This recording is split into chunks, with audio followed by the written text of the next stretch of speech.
Welcome to wild wolf. నేను మీ Zakir Hussain. RGV దర్శకుడు RGV గతంలో చూసుకుంటే వ్యూహం సినిమాతో యూట్యూబ్లో హల్చర్ చేశారు. ప్రభుత్వం పైన ఉన్నవి లేనట్టు చిత్రీకరించి వ్యూహం సినిమాని అయితే తీశారు. అయితే ఈ వ్యూహం సినిమాకి బడ్జెట్ గత ప్రభుత్వం అటువంటి వైసీపీ ప్రభుత్వమే ప్రజల సొమ్ము పెట్టినట్టు. అయితే ఈ కేసులో ఆర్జీవి గారిని అరెస్ట్ చేయాలంటూ కొంతమంది డిమాండ్ చేస్తున్నారు. అంతేకాదు కోర్టు కూడా దీని మీద కొంచెం సీరియస్ అయ్యే అవకాశాలు కూడా కనిపిస్తున్నాయి. ప్రస్తుతం మనతో దీని గురించి సీనియర్ జర్నలిస్ట్ జగదేవ్ గారు ఉన్నారు. అడిగి తెలుసుకున్నాం. Hi sir. హలో. ఆర్జీవి గారిని అయితే వ్యూహం సినిమాతో ఆయన కూడా కొంచెం ఒక వ్యూహంలోకి వెళ్ళిపోయి ఇప్పుడు చిక్కులో విరుక్కున్నారని చెప్పుకోవచ్చా సార్? ఆర్జీవి గారు మొన్న అంటే ఇప్పుడు 1 year బ్యాక్ చేసిన వ్యాఖ్యలకు సంబంధించి కూడా ఇప్పుడు మనోభావాలు దెబ్బతిన్నాయి అనడం, దాని మీద కేసు ఫైల్ చేస్తే తీసుకున్నారు కానీ మళ్ళీ అరెస్ట్ చేయడానికి వెళ్తే కనబడలేదనడం, విచారణకు వెళ్తే మళ్ళీ తర్వాత నేను షూటింగ్లో ఉన్నాను, నేనేం భయపడలేదని చెప్పడం. అంటే దాక్కున్నారా తల దాచుకున్నారా తెలియదు కానీ బయటికి మాత్రం అట్లా ఉన్నారు. అయితే ఏదైతే గతంలో ఆయన వ్యూహం అని కానీ, వ్యూహం 2 కానీ, శపథం కానీ కొన్ని సినిమాలు డైరెక్ట్ చేశారో, వాస్తవానికి చాలామంది చెప్పే అభిప్రాయం ఆయన డైరెక్ట్ చేయలేదు. ఇదంతా తాడేపల్లి ప్యాలెస్ నుంచి వచ్చిన స్క్రిప్టు, తాడేపల్లి ప్యాలెస్ నుంచి వచ్చిన గైడ్ లైన్స్, ఆ డైరెక్షను, ఆ దర్శకత్వ పర్యవేక్షణ మీదే నడిచింది తప్ప ఈ ప్రమేయం లేదు అన్నట్టుగా కూడా చాలామంది చెప్తారు. మేబీ అయితే అయ్యుండొచ్చు. ఎందుకంటే మీరు ఆ వ్యూహము, శపథం లాంటి సినిమాలు చూస్తే ఆర్జీవి గారి మార్క్ ఏమాత్రం కనబడదు. ఎంతసేపు లోకేష్ గారిని, చంద్రబాబు గారిని, పవన్ కళ్యాణ్ గారిని కావాలని ఇరికించారన్నట్టుగా కూడా హేళనగా చూపించినట్టు కూడా ఉంటుంది. అండ్ మోర్ ఓవర్ వ్యూహంలోనో సంథింగ్ శపథంలో నాకు సరిగ్గా గుర్తులేదు, చంద్రబాబు నాయుడు గారు అరెస్టు ప్రస్తావన కూడా ఉంటుంది అందులో. అంటే చంద్రబాబు నాయుడు గారు అరెస్ట్ అవ్వక ముందే ఈయన ఈ సినిమా డైరెక్ట్ చేశాడంటే ఇది ముందే ప్లాన్ ఉన్నట్టే కదా. అప్పట్లో చాలా వైరల్ అయ్యింది. ఇప్పుడు అప్పటికే షూటింగ్ అంతా అయిపోయింది, కనీసం 2-3 నెలల ముందే షూటింగ్ అయి ఉంటుంది. ఇప్పుడు ట్రైలర్ వచ్చిందంటే బాబు గారు అరెస్ట్ అయ్యే టైంకి ట్రైలర్ వచ్చిందంటే ఇది ముందే తెలుసు. అందులో ఈయన కూడా భాగస్వామి ఉన్నాడు. సరే, ఇవన్నీ పక్కన పెట్టండి. ఎవరు పార్టీ అభిమానం వాళ్ళది, ఎవరు ఫేవర్గా వాళ్ళు తీసుకున్నారు. అయితే ఈయనకి చెల్లించిన డబ్బులు, స్టార్ డైరెక్టర్ కదా ఒకప్పుడు, మరి ఎంత ఇచ్చారు అంటే దానికి కూడా ఒప్పందం కుదుర్చుకున్నారట. వ్యూహం సినిమా మనం థియేటర్లో చేద్దాం, థియేటర్స్ లేకపోతే యూట్యూబ్కో ఓటీటీకో రిలీజ్ చేద్దాం, దాంట్లో సుమారుగా ఒక 1500-1800 ఎన్నో వ్యూస్ వస్తే దానికి 2 లక్షలు పే చేస్తామన్నట్టుగా ఏదో గౌరవభత్యం కింద ఇస్తామన్నట్టుగా చెప్పారంట. కానీ 2.1 అంటే 2,10,00,000 అంతా చెల్లించారు. 2,10,00,000 అది ఎవరు చెల్లించారు, ఎక్కడి నుంచి?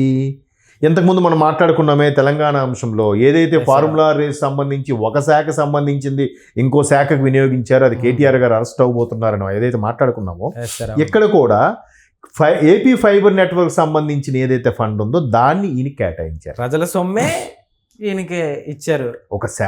ఏపీ ఫైబర్ నెట్ 2014లో చంద్రబాబు నాయుడు గారు ఏదైతే ఇంటింటికి నెట్తో పాటు కేబుల్ టీవీ, ఫోను ఏవైతే 300 రూపాయలకే అన్ని ప్రజలకు అందుబాటులో చేయాలని చూశారో, అలా ఏపీ ఫైబర్ నెట్ ద్వారా దానికి కేటాయించిన ఫండ్ ఏదైతే ఉందో దానిలోంచి మళ్ళించి ఇచ్చారంట. మరి అది నేరమేగా. మళ్ళించి ఇచ్చిన వాడికి అవుతుంది, తీసుకున్న వాడికి కూడా విచారణకు రావాలి, దాని మీద కూడా కేసులు అవుతాయి. ఇది ఎవరు చేశారు? ప్రస్తుత కూటమికి సంబంధించిన ఏపీ ఫైబర్ నెట్ మన పేరు ఏదో రెడ్డి గారు, ఆ రెడ్డి గారు అది ప్రూఫ్స్తో సహా చూపిస్తున్నారు. ఇంకోటి, ఇట్లాంటి కీలకమైనవి ఎప్పుడైనా బయటకు వస్తే వాళ్ళకి ఇబ్బంది అని ఎప్పటికప్పుడు ఫైల్స్ మాయం కూడా చేశారు. అంతేందుకు కూటమి ప్రభుత్వం వచ్చిన 15 రోజులకు అనుకుంటా సెక్రటేరియట్లో కొన్ని కీలకమైన ఫైల్స్ మాయమయ్యాయంట. ఓకే, ఎట్లా చూడండి, కూటమి ప్రభుత్వం వచ్చిన తర్వాత కూడా ఇంకా గత ప్రభుత్వానికి తొత్తులుగా ఫేవర్గా పనిచేసే అధికారులు ఇంకా ఉన్నారు. కంచే చేను మేస్తే మనం ఏం చేస్తాం చెప్పండి. సో ఇవన్నీ అధికారులు కూడా ఇప్పుడు ఎట్లా అయిపోయిందంటమ్మా, అధికారులు కూడా అంటే అందరూ కాదు, కొంత పర్సంటేజ్ చెప్తున్నారు. వాడు అంటాడు చూసారా, సలార్ కాదు, సాహో సినిమాలో ప్రతి ఒక్కడు ఎక్కడో తెగుతాడు, వాడిని కొట్టడానికి వస్తే నీకు 5 కోట్లు ఇస్తాను కానీ ఆగిపోతాడు. అంటే ప్రతి మనిషి ఎంతో కొంత దగ్గర తెగుతాడు. సో ప్రభుత్వ అధికారి కూడా ఏముంది, మనకి ఒక 2 కోట్లు ఇస్తారు, మొత్తం ఫైల్స్ మాయం చేయాలంటే ఆడు ఉద్యోగం పోతే పోని 2 కోట్లను ఎప్పుడు సంపాదించుకుంటా? సెటిల్ అయిపోవచ్చు కదా. పోనీ అదే కేసు థాట్ లో ఉంటాడు. ఎస్, అదేదో కేసులు అయ్యాయి అనుకోండి, మన దగ్గర అంత స్ట్రిక్ట్ గా చట్టాలు ఏం లేవు. మహా అయితే 3 నెలలు అరెస్ట్, 3 నెలల తర్వాత ఖచ్చితంగా బెయిల్ వస్తుంది, బయటకు వస్తాడు. ఈ ఊరు కాకపోతే ఇంకో ఊరు వెళ్ళి సెటిల్ అవుతాడు, అక్కడ ఒక ఫ్యామిలీ పెడతాడు, బిజినెస్ పెడతాడు, ఇంకేదో చేసుకుంటాడు. జనాలు కొన్నాళ్ళకి మర్చిపోతారుగా. ఈలోగా అది వాయిదాల మీద వాయిదాలు, ఆడు చచ్చిపోతాడు కానీ కేసు తేలదు. ఇప్పుడు మరి మాజీ ముఖ్యమంత్రి గారు 13 ఏళ్ళుగా బెయిల్ మీదే ఉన్నారుగా. బెయిల్ మీద ఉండి అన్ని ఆరోపణలు ఆయన మీద రుజువు అవుతున్నా, ఆయనకి ఈడీలు, సిబిఐలు జప్తు చేస్తున్నా కూడా ముఖ్యమంత్రిగా రాజే కూర్చున్నాడుగా మనందరి మీదకి. అవునా? మరి అవి ఎట్లా ఉన్నాయి? అలాంటివి చేసినప్పుడు మనం అంత పెద్ద నేరం చేయలేదుగా, జస్ట్ ఇది పెద్ద ఫైల్ మాయం చేసాం, మహా అయితే సస్పెండ్, మరీ ప్రూవ్ అయితే డిస్మిస్ చేస్తారన్న జాబ్ పోతుంది. పోనీ ఇలా 1 కోటో 2 కోట్లు వచ్చిందిగా. గురువుని మించిన శిష్యులే అంటారా? అలాగే అంటే అలాంటి ఆలోచన ధోరణితో వీళ్ళందరూ ముందుకెళ్తున్న నేపథ్యంలో మనం మారాలి, ప్రజలే మారాలి. అధికారులు అంటే ఎవరో కాదు, మనలో ఒకడే. ఆ రాజకీయ నాయకుడు ఎవడో కాడు, మనలో ఒకడే. సో ఇట్లాంటి నేపథ్యంలో వాళ్ళు అన్నీ చేస్తున్నప్పుడు ఇంక జవ్వకుండా ఎలా ఉంటుంది చెప్పండి. వాళ్ళు అన్నీ మిస్ అవుతున్నాయి.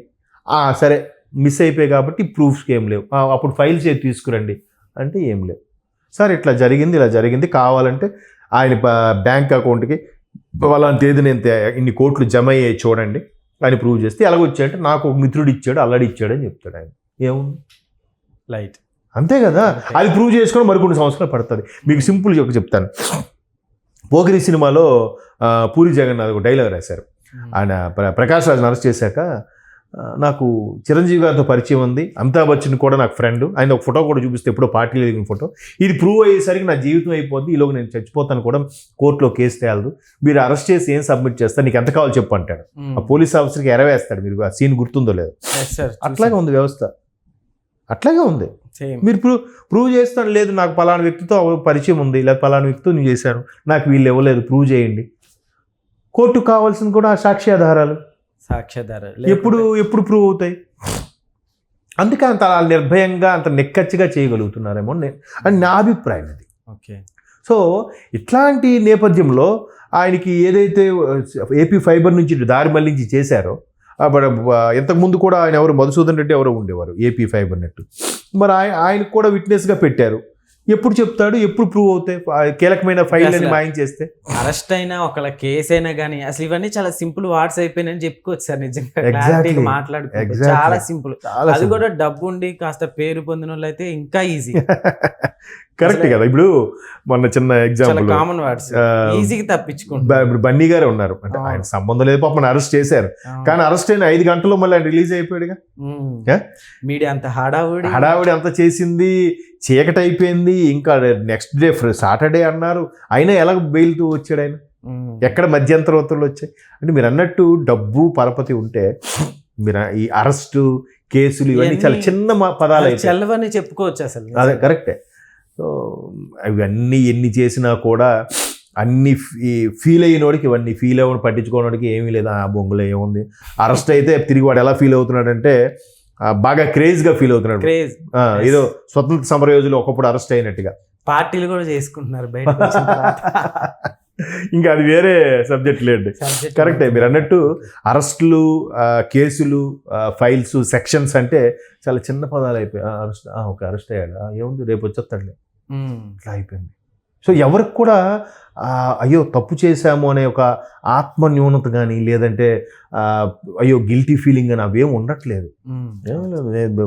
చేసి వచ్చాడంటే ఇది ఇంకా కొంచెం క్రేజ్ పెరిగిపోతుంది. ఇదే పెద్ద స్వతంత్ర సమరయోధుడు, బ్రిటిష్ వాళ్ళు జైలుకి వెళ్ళి వచ్చినట్టుగా ఫీల్ అవుతున్నాడు. అంతే. Okay sir, thank you sir, thank you so much. Thank you.